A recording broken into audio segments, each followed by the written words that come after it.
नमस्कार आप सभी को। फिर हाजिर हूँ एक और नए प्रयोग की जानकारी के साथ। आज भी मैं फिर शत्रु के ऊपर ही वीडियो बना रहा हूँ। पता नहीं क्या हो गया है, मुझे तो कुछ समझ में नहीं आ रहा कि मेरे मन में विचार शत्रु के प्रति ही क्यों आ रहे हैं और मैं वीडियो पे वीडियो शत्रु के खात्मे के लिए या उसे दंडित करने के लिए ही बनाए जा रहा हूँ। पहले कभी ऐसा नहीं हुआ। पता नहीं किन लोगों का समय अच्छा आया है कि मेरे मन में ऐसे भाव प्रकट हो रहे हैं और मैं इसी विषय पर वीडियो पे वीडियो डाल रहा हूँ। शायद इसकी डिमांड भी ज़्यादा है, लोग परेशान भी हैं सही मायने में, और कुछ बदला लेने के लिए इन चीज़ों का प्रयोग करते हैं, तो वो भी शत्रु ही कहलाएंगे जब बदला लेंगे तो एक दूसरे के। तो कहीं ना कहीं इन मंत्रों की बहुत ज़्यादा ज़रूरत लोगों को है, लेकिन कोई सटीक इनकी जानकारी नहीं देता है। अगर कोई मंत्र मिलता भी है तो आप प्रयोग भी करते होंगे, उनका सफलतापूर्ण आपको कोई भी रिजल्ट नहीं देखने को मिलता होगा। जानते हैं किस लिए? कि मंत्र और विधि तो मिल गई, लेकिन करना कब है, किस समय पे करना है और किस तरह के आदमी के ऊपर हम कर रहे हैं या कौन सी राशि के ऊपर कर रहे हैं और मेरी राशि क्या है, इन चीज़ों का कोई विचार ही नहीं करता। सीधा उठाया पत्थर और चला दिया। तो ऐसा थोड़ी तंत्र होता है, ऐसा कोई मंत्र विद्या होती है कि मैंने आपको बता दिया और जाइए और ये हो जाएगा। होता है, कई विषयों में होता है, लेकिन सभी में नहीं होता है। जो जिसे कहते हैं कुछ चीज़ में बदलाव लाना, बदलना, हकीकत में मायना जो बदला जाता है उसमें तंत्र का योगदान होता है, तो बदला जाता है। तो छोटी मोटी चीज़ों में जानते हैं कि कुदरती तौर पर उसका समय आ चुका होता है और आदमी आपसे मिलता है तो और आप उसको झूठ मूठ में कह देंगे कि हाँ मैंने ये चीज़ कर दिया, लेकिन वो हो जाएगा। तो लेकिन वहाँ पर जो आया था ठीक होने के लिए उसे कुछ नहीं मालूम, लेकिन जो कर रहा था उसे सब मालूम था। तो बहुत सी चीज़ों में बहुत से पखंड भी होते हैं और रियलिटी भी होती है, लेकिन ये जांचना आप ही की लोगों का है। आप अपनी बुद्धि से ज़रूर सोचा करिए कि क्या ये जो घटित हो रहा है या यह जो हो रहा है, क्या ये ऐसा हो सकता है? अगर हो रहा है तो इसका कितने दिन में रिजल्ट देखने को मिलेगा? ऐसी चीज़ों को जो है आप ज़रूर हमेशा अपने दिमाग में बैठा के रखिए कि कोई आपको बेवकूफ़ ना बना पाए। तंत्र मंत्र को यूट्यूब पर एक मजाक बना के रखा हुआ है। हालांकि ये छिपा हुआ एक विद्या थी, जो कि अब पैसे के मायने जो है बदल दिए विद्या ने भी। कोई भी इसका कोई भी कायदा ही नहीं बचा। कोई भी इसका मतलब कि इसका कुछ भी कहीं भी कुछ भी कर दो, कुछ भी बोल दो, मतलब सब चल रहा है। एक अंधाधुन जिसे कहते हैं ना, एक भेड़ आगे चलती है, बकरी चलती है और सारी भेड़ बकरियां भी उसी के पीछे चलती हैं। चाहे वो आगे खाई में गिरेगी, उसी के पीछे बाकी सारी भेड़ बकरियां भी कूद जाती हैं। उन्हें नहीं पता चलता कि आगे वाली बकरी कहाँ गिर रही है, बस आँख मूंद के कूद जाती। तो वही यूट्यूब पर अभी हो रहा है। तो थोड़ा अपना दिमाग लगाया करिए। तो आप जितना समय यूट्यूब पर वीडियो देखने में लगाते हैं वही अध्ययन कीजिए एक दो मंत्रों का, तो आपको समझ में आ जाएगा कि हकीकत क्या है, कैसे होता है। मैंने भी कुछ वीडियो देखता हूँ बहुत से लोगों की, तो कभी कभी हंसी आती है और कभी कभी मैं भी भुचक्का हो जाता हूँ कि क्या ऐसा हो सकता है। मेरे गुरुजी ने ऐसा कभी जिक्र नहीं किया इन चीज़ों का, तो ये ऐसा बता रहे हैं कि ऐसा हो सकता है, तो मैं प्रैक्टिकल करता हूँ। ऐसा नहीं कि मैं दूसरों की वीडियो अगर मेरे सामने आती या कुछ होता तो मैं उसे अनदेखा करता हूँ। नहीं, सीखने को मिलता है। देखिए, किसी से भी सीखना जो है कोई बुरी बात नहीं है। चाहे वो बच्चा हो, चाहे बड़ा हो, आपसे छोटा हो उम्र में, चाहे बड़ा हो, वो कोई मायने नहीं रखता। ज्ञान ज्ञान है, चाहे वो छोटे से आए चाहे बड़े से आए। भले मैंने सीखा है, इतने साल बिताए हैं ज़िंदगी के, लेकिन अभी भी सीखता हूँ। क्या पता किससे क्या मिल जाए, तो सीखना ज़रूरी है। मैं कोई बहुत बड़ा ज्ञानी नहीं हूँ, ना ही तंत्र विद्या का कोई अध्ययनकार हूँ या शास्त्री हूँ, कुछ भी नहीं हूँ। आप ही की तरह मैं एक साधारण इंसान हूँ और बस इसमें मुझे थोड़ा मज़ा आता है, खुशी मिलती है करने में, तो मैं इन चीज़ों का ज्ञान आपको भी देता हूँ कि आप भी देखिए, लेकिन उतना करिए जितना आपका चल जाए, इसमें डूबिए मत, नहीं तो ये आपको परेशान कर देगा। मैंने देखा है इसको, खुद उसी में हूँ, लेकिन जानता हूँ अंदर की बातें क्या हैं। खुलकर नहीं बता पाते हैं, लेकिन ज़िंदगी बदल जाती है। आप पहले की तरह नहीं रह पाएंगे, आपकी बुद्धि सोच सब बदल जाता है। और मुझे लगता है कि इससे बढ़िया जो हम लोग साधारण ज़िंदगी बिताते हैं काम करके, कहीं पर नौकरी करके, वो इससे ज़्यादा अच्छी है, क्योंकि वहाँ पर नुकसान कम होता है, यहाँ पर नुकसान ज़्यादा होता है। आप जितना ही लोगों का तंत्र काट करेंगे, भूत प्रेत को हटाएंगे, सिद्धियाँ हासिल करने की कोशिश करेंगे, आपके घर में उतना ही कलह मचेगा, उतनी ही परेशानियाँ आपके सामने आएंगी। क्योंकि भूत प्रेत किसी के नहीं होते हैं।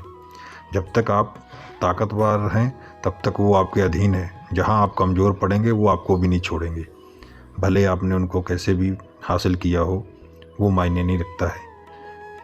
तो यहाँ आदमी तो किसी की गुलामी कर नहीं पाता है, तो क्या कोई भूत प्रेत या कोई शक्ति किसी की गुलामी करेगी? नहीं, ज़्यादा दिन तक कोई नहीं टिक पाएगा। तो इसलिए आप लोग भी सिद्धियों वगैरह में मत पड़िए, तो ज़्यादा सही है। आप ईश्वर का नाम जपें, भजन करें, वो ज़्यादा सही है। चलिए, जो आज का मंत्र है उसके बारे में मैं बता दूं। इस मंत्र को आप अमावस के दिन जो है जाप करिएगा, सिर्फ अमावस के दिन, या नवरात्र आते हैं या फिर होली, दीपावली, इस तरह के पर्व आते हैं तो करिएगा, क्योंकि ये ऐसे मुख से आपसे चलेगा ही नहीं। इसका जाप थोड़ा सा तेज़ करना पड़ता है, ज़्यादा करना पड़ता है। तो और कुछ योग ऐसे हैं जिनमें इसका प्रयोग भी किया जाता है। तो अगर आप 11 दिन या 21 दिन इसका जाप कर लेते हैं रोज़ 1000 की मात्रा में, तो ये सटीक तरह काम करना शुरू कर देगा, नहीं तो नहीं करेगा। आप जब भी इसका प्रयोग करें, मैं इसकी विधि बता देता हूँ। ये जो है, आपको कनेर जो होते हैं, कनेर के जो लाल वाले फूल होते हैं उसको लीजिएगा, 21 फूल, मंगलवार को या शनिवार को। और ये जो कार्य करना है आपने घर में नहीं करना, या छत के ऊपर कर सकते हैं या फिर बाहर करिएगा। और शारीरिक बंधन और शरीर कवच का भी इस्तेमाल करिएगा। तो आपको 21 जो लाल कनेर के फूल होते हैं उसको ले लीजिए। और गूगल होती है, तो गूगल की तोड़कर जो ढेली आती हैं उनको भी छोटा छोटा तोड़ लीजिए, गोलियों के बराबर 21 गोलियां उसकी भी बना लीजिए। ठीक है, गोल ना हो उससे कोई मतलब नहीं, लेकिन ये 21 ढेलियाँ होनी चाहिए, तो वो ले लीजिए। तो आपको अलग अलग एक एक जो है ढेली आपको 21-21 बार मंत्र से अभिमंत्रित करनी है, फूल भी और गूगल की ढेली जो है उसको भी, दोनों को अभिमंत्रित कर लिया। फिर उसे सरसों के तेल में डुबोना है। ठीक है, सरसों के तेल में डुबो देना है। डुबोने के बाद फिर उन गोलियों को बाहर निकालिए। उसके बाद फिर 21-21 बार उन्हें अभिमंत्रित कर लीजिए, फूल को और गोलियों को, दोनों को। ठीक है, दोनों को आपने सरसों में डुबो लिया। उसके बाद फिर दोबारा आपको 21-21 बार उसको जो है अभिमंत्रित करना है और आग में डालते जाना है एक एक करके। ठीक है, 21 बार मंत्र पढ़ा, फूंक मारते गए 21 बार फूल के ऊपर और जो गूगल की ढेली दोनों के ऊपर, तो सीधा अग्नि में डाल देना, जिसे कहते हैं यज्ञ करना। तो ये उस प्रकार का है, लेकिन 100% काम करता है, आजमा कर देखिएगा। तो जब ये आप पूरा कर लेंगे 21 वाली को, 21 गोलियों 21 फूलों को जब आहुति दे देंगे, तो देखिएगा आप सामने वाले को क्या प्रभाव पड़ता है। मैं क्या बताऊं, लोग तो गुणगान करते हैं, ऐसा हो जाएगा वैसा हो जाएगा, लेकिन आपने अभी देखा ही नहीं तो मैं क्या बताऊं आपको, कैसे विश्वास होगा? आप करेंगे तभी तो पता चलेगा। खुद लिखिएगा कि हाँ हमने किया और ऐसा हुआ। लेकिन हाँ, एक दिन से ये काम नहीं चलेगा साधारण आदमी के लिए, 21 दिनों तक लगातार आपको ऐसा करना पड़ेगा। मैंने पहले भी कहा है, कुछ चीज़ों में एक बार में 2 बार में करने से सफलता प्राप्त होती है, लेकिन कुछ ऐसे कार्य होते हैं जिनको लगातार करना पड़ता है। अगर आप किसी लकड़ी में कील ठोकते हैं, कई बार एक हथौड़ी की चोट पर कील अंदर चली जाती है, लकड़ी पर डिपेंड करता है। और कुछ लकड़ियों में एक हथौड़ी की चोट से कील अंदर नहीं जाता है, कील मुड़ भी जाता है और कई सारी चोटें मारनी पड़ती हैं, अनगिनत 10, 15, 20 इस तरह की चोटें मारनी पड़ती तो कील अंदर धीरे धीरे जाता है। समझिए मैं क्या कह रहा हूँ। उसी प्रकार से तंत्र भी एक प्रकार के नहीं होते हैं, अलग अलग होते हैं।